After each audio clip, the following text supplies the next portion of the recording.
Thank you, Speaker. I'm going to rise in opposition to this resolution. I have a pretty good go-to group when it comes to all things gay and lesbian. 3 of my sisters happen to be lesbians. One of my brothers is, my only brother, my brother is gay. And I passed this resolution along to them. They had some pretty colorful insight. Some of it I actually can't share on this House floor. So I'm not rising because I have any objections to all of the letter designations and the plus sign,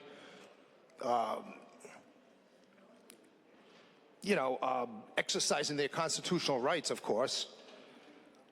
The constitutions are blind to any of these letter distinctions protecting freedom for anyone.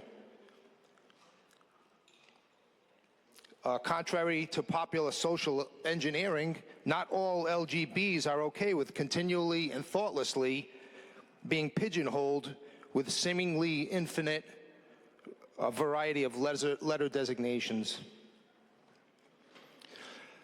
So I'm going to share one of my siblings' statements.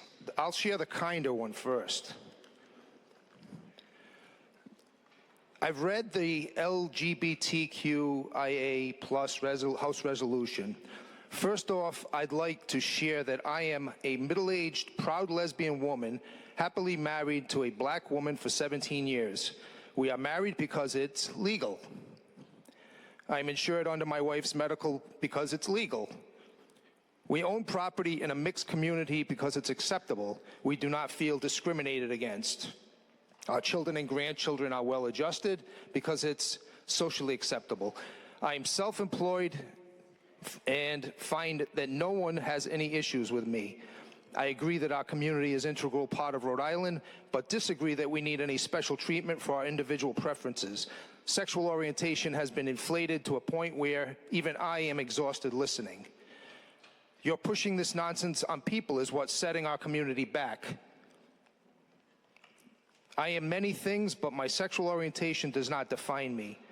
Secondly, the LGBT community fought relentlessly for inclusion and equality. I am personally offended that your alphabet of people has jumped on our flag. I've been to every gay pride parade for the past 42 years. I believe that this is about brainwashing our youth. Please stop the alphabet soup labeling, stop the victimization. Another sibling was not so polite, and I'll see if I can pick through and omit some of the more colorful language. More gay and lesbian folks are not wanting to be affiliated with that alphabet than you think.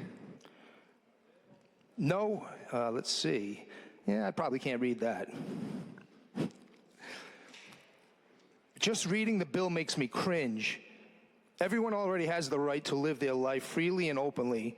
These so-called leaders love cramming this sick bleep down people's throats rather than focusing on real problems. My wife and I can't believe all of the problems in Rhode Island, and this bleep is what they're concerned with.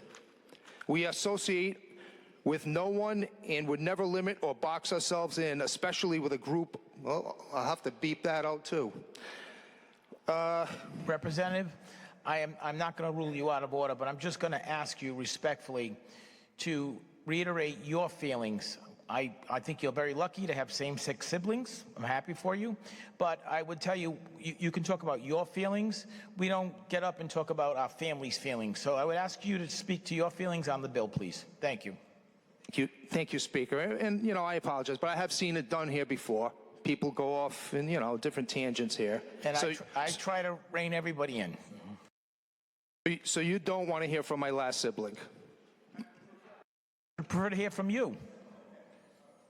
Essentially, that's all I had to say. I want to share their viewpoints on this, and I have to say that I agree.